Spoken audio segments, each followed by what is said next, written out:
And I now give the floor to His Excellency, Mr. Timothy Musa Kabba, Minister of Foreign Affairs and International Cooperation of Sierra Leone. Thank you, Mr. President, the Honorable Dr. Ehrenborg, Minister for Foreign Affairs and European Affairs and Trade of Malta. I thank the Presidency of Malta for convening this meeting in the format of a high-level open debate.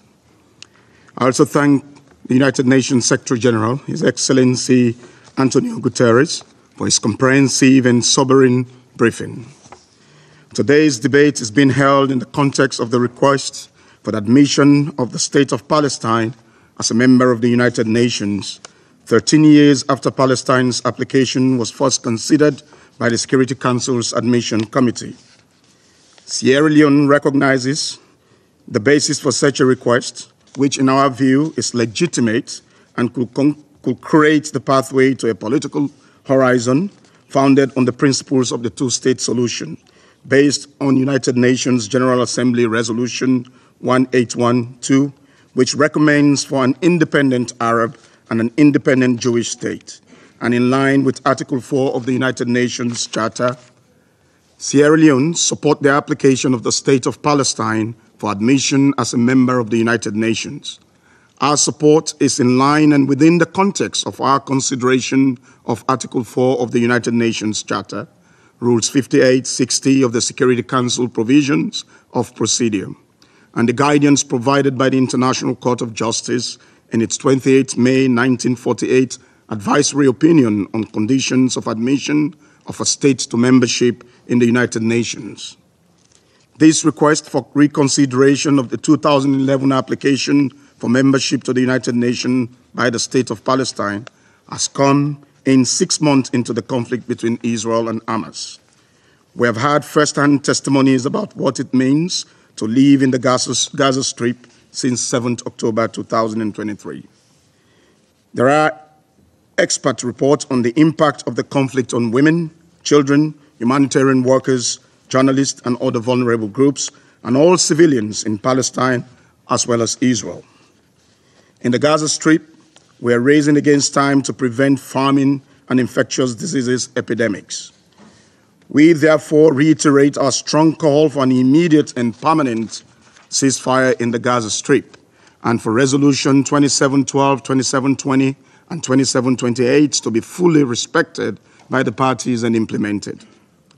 For 6 months, we have made it unequivocally clear the 7th October 2023 heinous attacks by Hamas on Israeli civilians is unacceptable. We condemn the taking of hostages, with 134 of those hostage still being held by Hamas and other armed groups. Hostage taking is a serious violation of international law, and we repeat our call, the call by the Security Council, the call of the General Assembly, and the call by the International Court of Justice for all hostages to be immediately and unconditionally released. We have also deemed as wholly unacceptable the military response of Israel, characterized by massive bombardment of Gaza Strip without distinction, proportionality, protection of civilians, civilian objects, and humanitarian personnel. The killings and suffering and collective punishment must stop. Sierra Leone urges accountability for all violations and international law by the parties. Mr. President, Sierra Leone continues to urge de-escalation, continuing political and diplomatic engagement following the emergency meeting of the United Nations Security Council on 14th April 2024.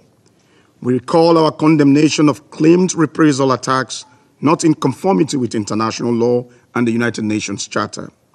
We also recall our condemnation of the use of force in violation of the UN Charter, relevant international law including the development and conduct of friendly relations, diplomatic and consular protections, as well as conduct in the region that may lead to an escalation or exacerbation in the already volatile situation in the Middle East. We regrettably further note with concern the rising tensions in the occupied West Bank across the Blue Line in Lebanon, with the exchange of rockets, missiles, and other attacks. Such developments are dangerous and have potential to to escalate the ongoing conflict into a regional one. We call on all parties to exercise maximum restraint and desist from unilateral actions or retaliation that will be detrimental to the civilian population and peace of the region. Mr. President, it is especially important at this time that the focus remains on the critical issue at hand, which is the cessation of hostilities in the Gaza Strip, leading to the peaceful resolution of the Israel-Palestine conflict through the two-state solution. The level of suffering in the Gaza is unprecedented. It has been reported that over 33,500 Palestinians have been killed, over 76,000 more injured, and estimated 1.7 million internally displaced. Yet, Israel continues its intense military operation in the Gaza Strip, as well as raids in the occupied West Bank, further escalating tensions and risk of a regional spillover. A prolonged war means no one group of people will be spared in the occupied territory, not the civilians or humanitarian workers, healthcare providers, or journalists. Quite recently, following the report of the killing of 7 World Central Kitchen humanitarian workers, it has been reported that a UNICEF convoy was attacked en route to northern Gaza to deliver life-saving aid, including therapeutic food for children at risk of malnutrition and preventable mortality. We are deeply concerned about the findings of the United Nations Interagency Assessment Mission in Khan Yunis, which indicates that the town has been marred by the profound destruction of homes, schools, hospitals, roads, and other infrastructures. In the face of this critical challenging situation, we must not renege as a council with regards to the Charter responsibility to maintain international peace and security. The Council must build on its important interventions through the adoption of Resolution 2712, 2720, and 2728, and consider the important issue of implementation of its resolutions.